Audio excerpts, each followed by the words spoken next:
2 పోలీసులు మఫ్టీలో సెక్యూరిటీగా ఉంచాను. సెక్యూరిటీయా? అవును. ఎప్పుడైతే వాళ్ళని ఇల్లు వెతికి నిన్ను ఫాలో చేసి వచ్చారో ఇక మనం ఎంతో జాగ్రత్తగా ఉండాలి. ఒక మర్డర్కి క్లూ దొరకపోతే ఇంకో మర్డర్ ద్వారా క్లూ దొరికినట్టు మీకు నేనే క్లూ అవుతానేమో అనిపిస్తుంది. ఏయ్, ఎందుకు అలా మాట్లాడుతున్నావు? ఇంకో వారంలో ఈ కేసు పూర్తవుతుంది. అది సరే, నువ్వు చెప్పింది నిజమో కాదో నాకు తెలీదు, కానీ నీకోసం ఇంత దూరం వచ్చానా లేదా? కూల్గా ఒక గ్లాస్ వాటర్ ఇవ్వచ్చు కదా. ఎందుకు ఇవ్వాలి? సినిమాలో పోలీసులో నువ్వు లాస్ట్లోనేగా వచ్చింది. నువ్వివ్వకపోతే మా ఇల్లు ఏమైనా దూరం అనుకుంటున్నావా? అక్కడికి వెళ్ళి తాగుతాను.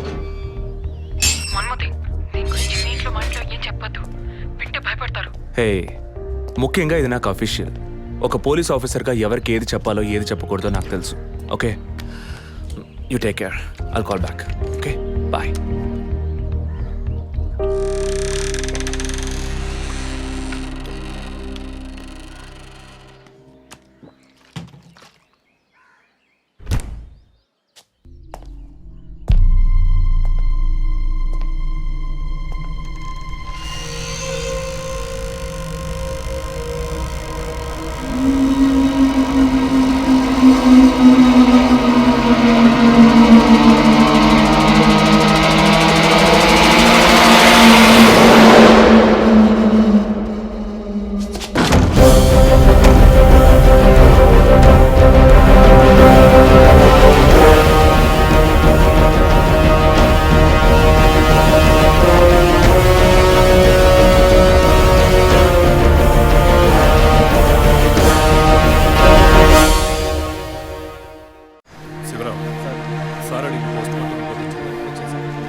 టైమ్ ఆఫ్ డెత్ కాస్ట్ చేశారు.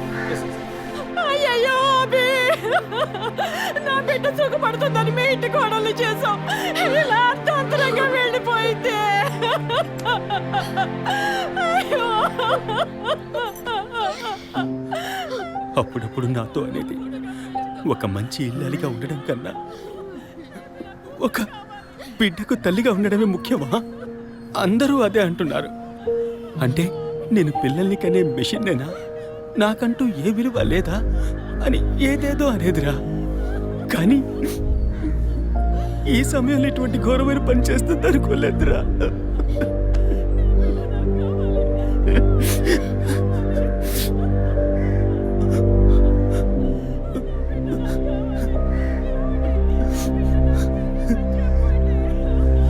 పిఎం రిపోర్ట్ ప్రకారం ఉరేసుకున్నందువల్ల గొంతు భాగంలో తాడు బిగుసుకుపోయి గాయమైంది సార్. ఇంటర్నల్గా శ్వాసనాళాలు బిగుసుకుపోయి ఊపిరాడుండదు సార్. మీరు సందేహపడినట్టు ఎవరు వచ్చిపోయిన ఆనవాళ్ళు ఏవీ లేవు సార్. అమ్మ అన్నగారుల స్టేట్మెంట్ ప్రకారం డబ్బు కానీ నగలు కానీ ఏవి పోలేదు సార్. ప్రస్తుతానికి ది మోడ్ ఆఫ్ డెత్ సూసైడే సార్. బట్ కారణం ఏమిటి అన్నది మాత్రం మీ అన్నయ్య గారిని ఎంక్వైరీ చేయాలి సార్. ఇప్పుడు నిన్నేమడిగావని ఒక వంశాంకురాన్నే కదా అడిగావు. ఆ పరమాత్మ ఇచ్చే సమయంలో ఇలాంటి పని చేసి వెళ్ళిపోయావేంటమ్మా? ఏమీ తెలియనట్టు మాట్లాడకండి. మీరు అడిగినంత డబ్బు ఇస్తామన్నాగా అంతలోనే నా బిడ్డని పొట్టని పెట్టుకున్నారే. విసారా రిపోర్ట్స్ వచ్చిన తర్వాత నాకు ఇన్ఫార్మ్ చేయండి. Sure sir. ఈ డబ్బేంటి? ఎవరు అడిగారు? ఎందుకు ఇలా నోటుకొచ్చినట్టు మాట్లాడుతున్నారు? మీరు అడగబడకుండానే తను వచ్చి 50 లక్షలు అడుగుతుందా? వాళ్ళ నాన్న కూడా ఇస్తామని చెప్పారుగా. మేమా? మీరు అడగలేదు అనుకోండి, మీ కొడుకు అడగమని చెప్పుంటాడు. 2 రోజులు ఓపిక పట్టలేకపోయారే. ఓపిక పట్టుంటే నా కూతురు నాకు తగ్గేది. విన్నావు డ్రా మాటలు ఎంత నింద మోపుతున్నారో. మనం ఏం తప్పు చేసామని రా ఇన్ని మాటలు ఎంత బాధ పెట్టారు. అయ్యో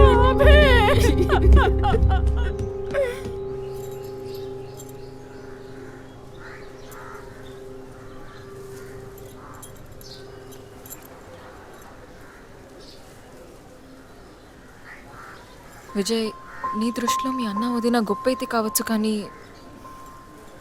నాకు అలా అనిపించలేదు. ఏమనుకుంటున్నావో క్లియర్గా చెప్పు. మీ ఇంట్లో తీసిన ఫ్యామిలీ గ్రూప్ సెల్ఫీని ఫేస్బుక్లో పెట్టానన్నాను కదా, అది చూసి నా ఫ్రెండ్ రేఖ ఎప్పట్లా నాకు ఫోన్ చేసింది. మీ వదిన ప్రెగ్నెంట్గా ఉందని చెప్పినప్పుడు తను మీ అన్నయ్య గురించి నాతో ఓ మాట అంది. ఏమంది? తను ఒక డాక్టర్. ఓ 6 monthsకి ముందు తను వర్క్ చేసే ఫర్టిలిటీ హాస్పిటల్కి మీ అన్నయ్య మాత్రం ఒంటరిగా వచ్చారట. పరీక్ష చేశాక పిల్లలు పుట్టే అవకాశం మాత్రం 10% కూడా లేదని చెప్పింది. ఏ ట్రీట్మెంట్ వల్ల ప్రయోజనం ఉండదంది. ఈ పరిస్థితిలో మీ వదిన ప్రెగ్నెంట్ ఎలా అయిందని నన్ను అడిగింది. తనన్నది అలా ఉంచు. నువ్వేమనుకుంటున్నావు? ఇందులో అనుకునేది ఏముంది విజయ్? మీ వదిన ఇంతకుముందు తను పనిచేసిన కంపెనీలో పాత కాంటాక్ట్స్ ఏమైనా అదే ఎక్స్ట్రా అఫైర్ ఎవరితైనా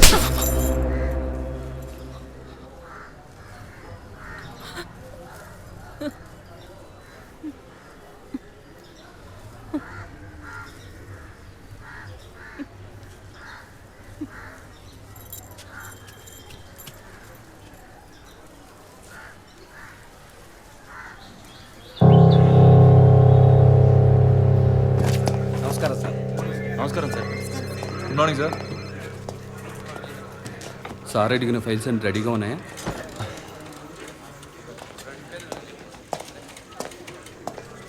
సార్, అభినయ్ గారి సారీ సార్, వదిన గారి విసారా రిపోర్ట్స్ ఇప్పుడే వచ్చాయి.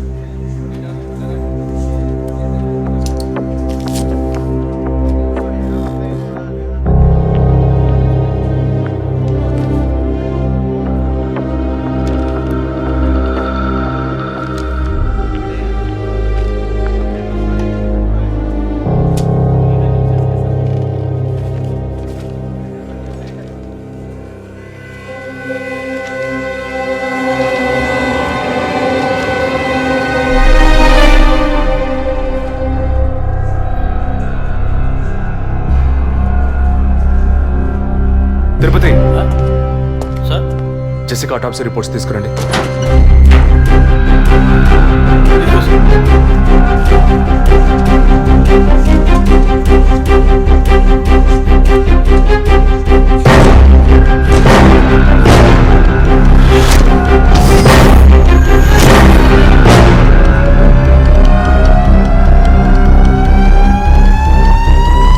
ఈ మెడిసిన్ గర్భంలోని పెండం ఎదుగుదల కోసం, దాని ఆరోగ్యం కోసం, ఇంకా పర్టికులర్ హార్మోన్ ఉత్పత్తి కోసం ఇవ్వబడుతుంది. ఆర్టిఫిషియల్ గర్భధారణ కోసం ఫెర్టిలిటీ డ్రగ్ గా కూడా దీన్ని యూజ్ చేస్తారు. ఆర్టిఫిషియల్ గర్భధారణ అంటే ఈ టెస్ట్ బేబీ వంటిదా? నో, ఖచ్చితంగా అదే అయి ఉంటుందని చెప్పలేము.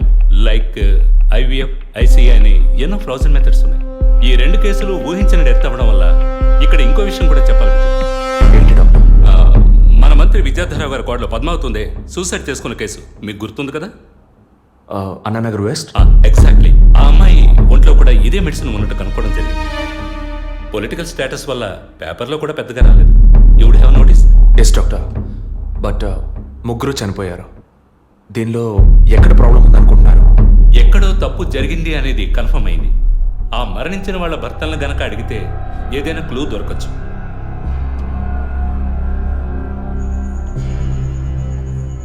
నువ్వు తింటూ ఉండు, నేను మీ నాన్నకు టాబ్లెట్ ఇచ్చొస్తాను.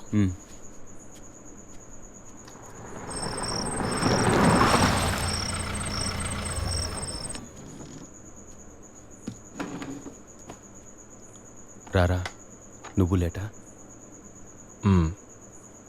వదిన కేసు విషయం మాట్లాడి రావడం వల్ల కొంచెం లేట్ అయింది.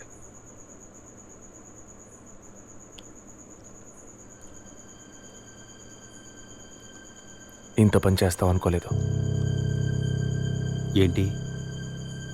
నిజాన్ని దాచడం. పోలీస్ దగ్గర దాచిపెట్టచ్చు, కానీ తమ్ముడి దగ్గర దాచకూడదు. నువ్వనేది దేని గురించిరా? వదిన విషయమే. వదిన విషయమా? వదిన్ని ఎందుకు చంపావు? ఏంట్రా వాగుతున్నావు?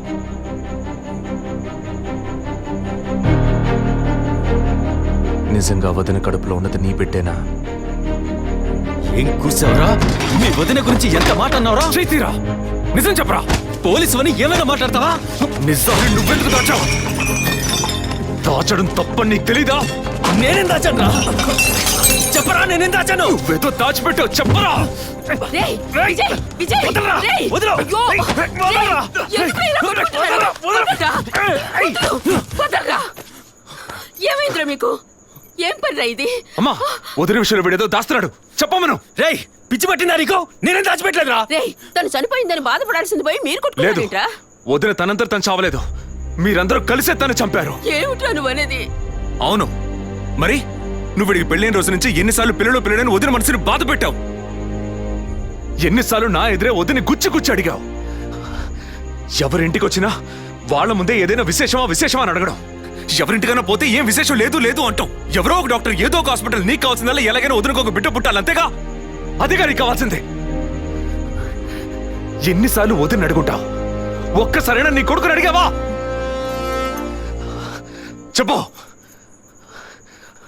చెప్పమను. నిజమేరా, నేనే తప్పు చేశాను. నువ్వు చెప్పినట్టు తప్పు నాదే, తప్పంతా నాదే. కానీ నువ్వనుకున్నట్టు కాదురా. నీకు బాగా తెలుసు ఎన్ని హాస్పిటల్స్, ఎంతమంది డాక్టర్లు, ఎన్ని గుళ్ళ చుట్టూ నేను మీ వదిన తిరిగాం.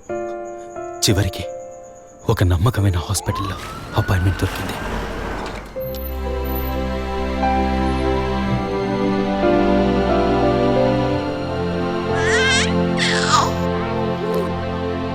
నమస్కారం. ఫస్ట్ టైం మా హాస్పిటల్కి వచ్చారు కదా? అవును డాక్టర్. ఎక్కడ మీరు వర్క్ చేసేది? ఆర్కే స్టీల్స్లో చీఫ్ ఇంజనీర్గా పనిచేస్తున్నాను. అంటే ఎక్కువ వేడి చేసే చోట పనిచేస్తున్నారన్నమాట. మీ సెక్షువల్ లైఫ్ ఆరోగ్యంగానే ఉంది. పిల్లల విషయంలో మాత్రం మీ స్పర్మ్ కౌంట్, అదే వీర్య కణాల సంఖ్య నార్మల్గా ఉన్నా మొబిలిటీ, స్పీడ్, హెల్దీనెస్ అన్ని వీక్గా ఉన్నాయి. ఇవాళ ఉన్న కపుల్స్లో 100కి 50 మందికి ఈ ప్రాబ్లం ఉంది. కారణం వాళ్ళు వర్క్ చేసే చోటు, మెంటల్ స్ట్రెస్, తినే భోజనం అన్నిటి వల్ల. ఇదేం పర్మనెంట్ ప్రాబ్లం కాదు. త్రూ ప్రాపర్ ట్రీట్మెంట్ ఈజీగా మీ వీర్య కణాల క్వాలిటీని అభివృద్ధి పరిచి నార్మల్గా బిడ్డకి జన్మనివ్వచ్చు. ఈ ట్రీట్మెంట్కి ఎన్ని రోజులు పడుతుంది డాక్టర్? కనీసం 1 year పడుతుంది. ఈ ట్రీట్మెంట్ తీసుకుంటే సక్సెస్ అవుతావా? 60% నేను గ్యారంటీ ఇవ్వగలను. మిగతా 40% మీరు నమ్మే ఆ దేవుడి చేతిలో ఉంది. ఒకవేళ ఎక్కువ లేట్ అవుతుందని మీరు ఫీల్ అయితే ఇంకో మెథడ్ ఉంది. ఏం మెథడ్ డాక్టర్? Artificial insemination. అంటే మీరనేది?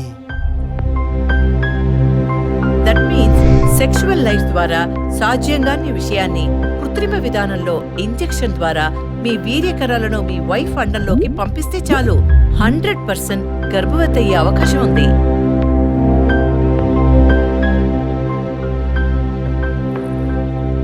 ఇందులో ఆలోచించడానికి ఏముంది? ఈ ప్రపంచంలో భర్త ద్వారా ఓ బిడ్డకి జన్మలివ్వలేని అమ్మాయిలు ఇంకొకరి వీర్యకణాల ద్వారా ఈజీగా పిల్లల్ని కంటున్నారు. మంచి అవకాశం ఉంది. పైగా మీ హస్బెండ్ది. ఆలోచించేదేముంది? తొలి రాగం చెరిపేను ఎదగెదూరం కను పాప దాటి వచ్చే కలయిదారం కడుపు తడితే అభి, నీకు సంతోషమే కదా? ఒక విధంగా నాకు సంతోషమేనండి. అత్తయ్య మావయ్య ఎలా అర్థం చేసుకుంటారో ఏమో. వాళ్ళెందుకు అపార్థం చేసుకుంటారు? వాళ్ళతో నేను మాట్లాడతాను. వద్దండి, ఈ విషయం ఎవరికీ చెప్పొద్దు. అత్తయ్య మావయ్యలు కూడా చెప్పొద్దు. విజయ్కి కూడా తెలియకూడదు, ప్లీజ్. ఓకే, డోంట్ వరీ, నేనెవ్వరికీ చెప్పను. 2 నెలల ప్రాపర్ ఫాలో అప్ తర్వాత ట్రీట్మెంట్ తీసుకున్నాం. మేము ఇన్నేళ్ళు వెయిట్ చేసినందుకు ఒక అర్థం పరమార్థం దక్కిందనుకున్నాం. అప్పుడు మేమెంత ఆనందించామో నీకు తెలుసు. కానీ నువ్వు చెప్తున్నట్లు అత్తయ్య మావయ్యని 50 లక్షలు నేను అడగలేదు. అంత పెద్ద అమౌంట్ని హాస్పిటల్ వాళ్ళు అడగలేదు. మేడం, ఒకే ఒక selfie madam, please.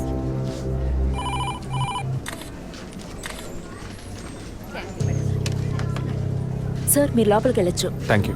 Please be seated.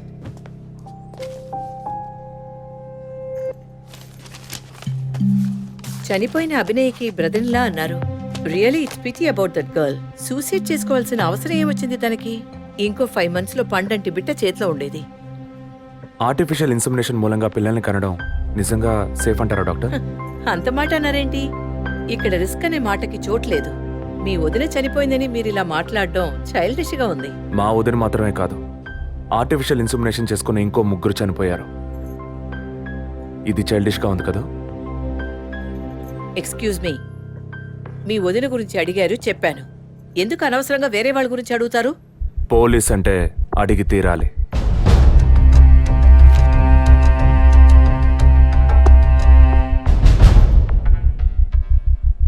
I'm sorry, నేను ఇక్కడ క్యాజువల్గా అడిగిపోదామని వచ్చాను. కానీ మీ మాటలు విన్నాక ఇప్పుడు ఇది ఎంక్వైరీగా మారింది. మా అన్నయ్యకి పిల్లలు పుట్టే అవకాశం లేదని వేరే హాస్పిటల్లో రిపోర్ట్స్ ఇచ్చారు. దీని గురించి మీరేమంటారు? సింపుల్. హెడేక్ అని డాక్టర్ దగ్గరికి పోతే ఒకరు ఆర్డినరీ హెడేక్ అంటారు, ఇంకొకరు డీహైడ్రేషన్ అంటారు, ఇంకొకరేమో ఎంఆర్ఐ తీసి చూద్దాం అంటారు. కానీ ఎవరు కరెక్ట్గా డయాగ్నోస్ చేసి ట్రీట్మెంట్ ఇస్తారనేదే ముఖ్యం. సర్లేండి, డాక్టర్లు కూడా సాధారణ తలనొప్పిని బ్రెయిన్ ట్యూమర్ అని చెప్పి బిల్లు పెంచేస్తున్నారు కదా. మాట వరుస కన్నా. ఎందుకు ఈ డౌట్? బయట మీరు చూసారే, టీవీ సెలబ్రిటీస్ మదన్ కౌసల్య వాళ్ళు కూడా ఇష్టమయ్యి ఆర్టిఫిషియల్ ఇన్సమినేషన్ చేయించుకున్న వాళ్లే. ఆ రికార్డ్స్ అని కూడా మేము సీక్రెట్ గా మెయింటైన్ చేస్తున్నాం. సీక్రెట్ గా పెళ్లి చేసుకున్న వాళ్ళు సెల్ఫీ తీసుకుని ఫేస్బుక్ లో పెట్టినట్టు సీక్రెట్ బాగా మెయింటైన్ చేస్తున్నారు. Keep it up. ఎనివే, లీగల్గా మీ ఫ్రాంచైజీలో ఉన్న ఏ హాస్పిటల్స్లో ఆర్టిఫిషియల్ గర్భధారణ చేస్తున్నారో అది మాత్రమే కాకుండా ఎంతమంది క్లయింట్స్ ఇంతవరకు ఈ ట్రీట్మెంట్ తీసుకున్నారో నాకు ఫుల్ డీటెయిల్స్ కావాలి. ఇంకా ముఖ్యంగా మీ హాస్పిటల్ రిపోర్ట్స్. అవి ఇండియన్ మెడికల్ అసోసియేషన్ లో దొరుకుతాయి. But you need legal permission for that. అంత త్వరగా మీకు అందవు. మీ హస్బెండ్ ఈ హాస్పిటల్లో డీన్ మాత్రమే కాదు, మీరన్న అదే ఐఎంఏలో one of the board member కూడా. సో మీకు వీలవుతుంది. Manual and all the system reports ఒక్కటి కూడా మిస్ అవ్వకూడదు. షూర్, 2 days లో వచ్చి తీసుకోండి. సారీ మ్యామ్, ఇంకో 2 hours లో కావాలి. ఓకే, నేను డిపార్ట్మెంట్కి ఇన్స్ట్రక్షన్స్ ఇస్తాను. If you don't mind, can you make it now?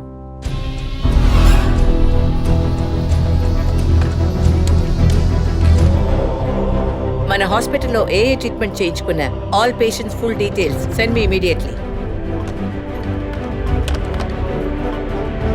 Thank you doctor. ఫర్దర్గా ఎప్పుడు ఏ డీటెయిల్స్ కావాల్సి వచ్చినా మిమ్మల్ని కాంటాక్ట్ చేస్తాను. షూర్.